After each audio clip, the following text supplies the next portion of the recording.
serving you on TV, online, and on the go. This is Valley News Live at 10. There's no denying it. It's probably the most frequently said phrase today. It's cold out. Current temp in Fargo close to 17 below, and with a wind chill standing about 46 below zero. And we haven't bottomed out yet, but we will. Let's begin by finding out when and what it's going to be like tomorrow for the morning work and school commutes.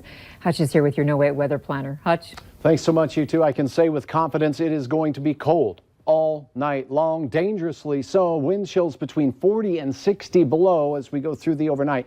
Wind speeds are tapering off just a pinch here, but air temperatures are diving down. We have 20s below in Detroit Lakes, Fergus Falls, Grand Forks, Thief River, and teens below elsewhere. Factor in the winds earlier today. Notice this first thing this morning, 9 o'clock, with those winds gusting as high as they were. Drove those wind chills down to 54 below in Cavalier, but now the coldest wind chills are here in the Valley and Lakes Country, with Fergus Falls at 41 below. Wind speeds have tapered off a little bit over the last few hours. We're 5 to 15 miles per hour across the area. Overnight, air temperatures will dip down between 20 and 30 below. Wind chills 40 to 60 below. It's going to be brutal. I'll have details on some sunshine in the forecast here in just a few minutes. All right, thanks, Hutch. It just got extremely cold, and then we tried to put the thermostat over there, and it said that it wasn't warming up. No time is a good time for your heat to go out, but especially on nights like this, and that includes homes and businesses. Valley News Team's Courtney Lockie joins us live from one of the many places impacted. Courtney? Mike, Andrea, that wind has died down a lot today, but you just heard Hutch, that bitter cold is here to stay. It's the reason why furnace repair calls have been through the roof. Those businesses say that furnaces just can't keep up with weather like today. Lucky 13s was one of those places that was, well, not so lucky. I'd say lucky because we have food and beer in here, but I'm lucky because it's really cold. When Bailey clocked into work this morning, she headed straight for the thermostat to crank up the heat. It's happened before during major blizzards here. So when the temp inside fell below 70, she didn't waste any time. Our call increases went up quite a bit today with the weather. Lucky's was just one of about 100 furnace calls that home heating had to get to. If your heat quits working and it's out for an extended period of time and causes the house to freeze up, then you can have plumbing problems as well. When the heat goes out, experts say you have a couple of hours. Luckily, heat was back on at this pub and grub within a matter of minutes. In the meantime, customers sure didn't seem to mind. In Fargo, Courtney Lockie, Valley News Live. Experts suggest getting maintenance on your furnace at least once a year and to make sure the outside vents are clear of snow and ice to keep things running smoothly. Police in Moorhead are asking for your help tonight locating 24-year-old Starlyn Tift.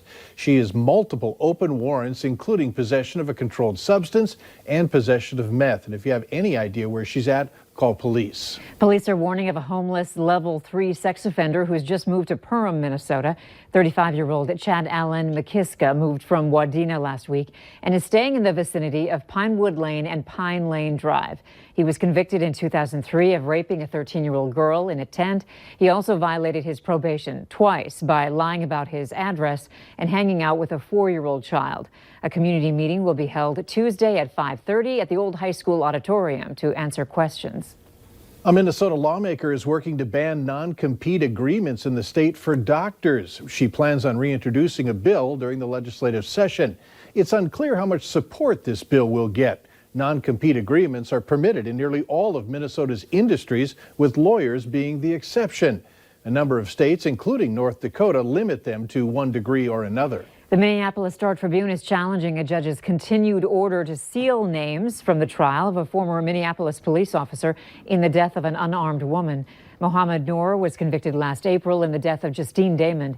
She was shot when she approached Noor's squad car in a dark alley minutes after she had called 911 to report a possible sexual assault behind her home.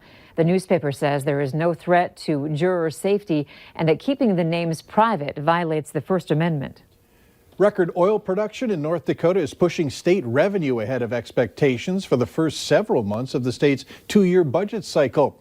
Revenue is up 7.6%, or about $121.6 million over projections. Oil production in North Dakota is at about 1.5 million barrels daily. So far, the state collected more than $1.25 billion in oil tax revenue for the current budget cycle. That's about 4% more than projected. Data shows that oil production is running at about 5% of projections, ahead of projections, while prices are running about 4% higher than forecasted. While North Dakota's main export is oil, the state did export more than $2.2 billion in other goods last year. It's a drop of more than 10% from 2018. The decline was fueled by major drops in soybean and machinery exports, including farm implements. Soybean exports decreased more than $30 million, or about 55%. Machinery dropped more than $150 million, or 25%. President Donald Trump signed a bill today aimed at boosting STEM career opportunities for veterans. It works to better coordinate federal programs for helping veterans re-enter the workforce. It really ties into our third wave in North Dakota, our development of technology to go along with ag and energy. And it's great because it gets veterans into STEM careers.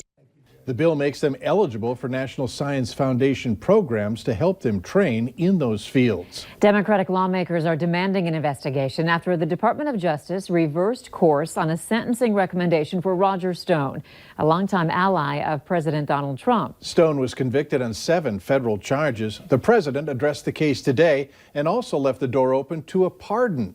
Natalie Brand reports from Washington, D.C. Are you considering a pardon for... I don't want to say that yet. President Trump continues to publicly comment on the case of his longtime ally. Roger Stone was treated horribly. The president congratulated Attorney General William Barr for intervening and overruling the initial 7 to 9 year sentence recommendation from his department's own prosecutors in favor of a lighter sentence. The Justice Department insists there was no coordination with the White House. I didn't speak to him, by the way, just so you understand.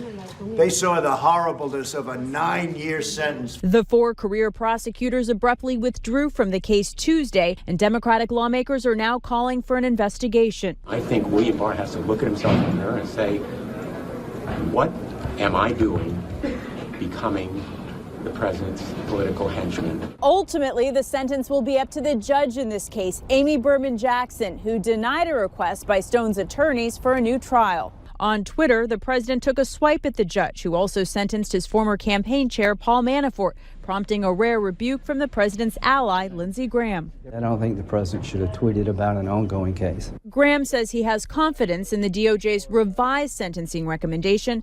The House Judiciary Committee wants to hear from Attorney General Barr directly on the matter. He's scheduled to testify at the end of March. Natalie Brand, CBS News, Washington. Stone is scheduled to be sentenced next Thursday. Valley News Live 10 at 10 continues with No Wait Weather. All right, turning our attention now from the wind and the blizzard conditions to the dangerous cold. Warnings are issued by the National Weather Service when conditions are expected to become life-threatening. Air temperatures will be diving down cold enough where alone they'll be life-threatening if you get stranded outside. But with wind chills like this, any skin exposure to these types of wind chill can cause frostbite to set in 5 minutes, and in some cases, even less. 19 below is that air temperature right now out at Hector International. 32 below is what it feels like on exposed skin. And look at the difference between the temperature and that feels like number with only a 5-mile-per-hour breeze at this hour. So the wind is really tapered off here heading into the late night hours. Temperatures across northwest Minnesota and the Red River Valley in the 20s below zero for many. And we're right next to that here in the FM area as well. It is a little milder off to the west. Take a look at this though. Fosston, I don't know what happened there, but that temperature falling like a really heavy rock or something heavy that falls with a lot of velocity. 26 below. Take into consideration those winds. We have wind chills now near 40 to 45 below down in Lakes Country. Not quite as potent here, and then a little bit more wind up in the Devil's Lake Basin, keeping those wind chills down there around 30 below. Region-wide, we have a storm system that is lifting its way out of the Central Plains toward the Great Lakes, causing snow for the Chicago area, and for us, a lot of clear and cold moving in. The north wind continues as we head to bed tonight, and temperatures will fall from the teens and 20s below to 20 to 30 below. I do feel isolated areas like you in Fosston apparently will have a good shot at temperatures in the 30s below zero. That's actual air temperatures. Now factor in the little bit of wind at 5 to 15 miles per hour out of the west and northwest. And we'll have wind chills as we go through the overnight and first thing in the morning between 40 and 60 below zero.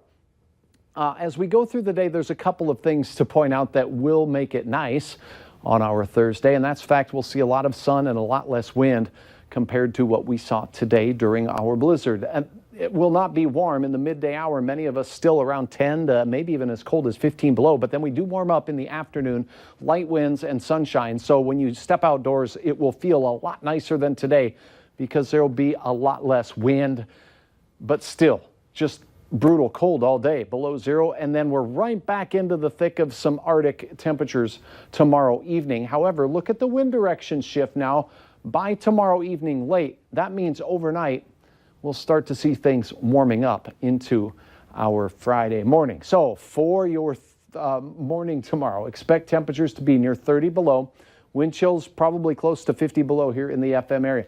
We will warm up into those single digits below zero. A lot of sunshine, not nearly as much wind, so we'll call it pleasant condition-wise, but still brutally cold temperature-wise. And then we really head back down into the teens below tomorrow night with some rapid cooling. Temperatures near zero and most of us below zero on the afternoon drive home. At least it will be sunny.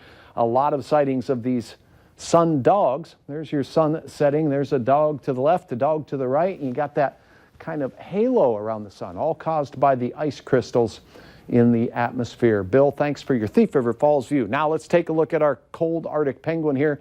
Slowly we'll be exiting towards Hudson's Bay here as we go toward Friday. So a chance to warm up Friday afternoon and into Saturday, but it's brief.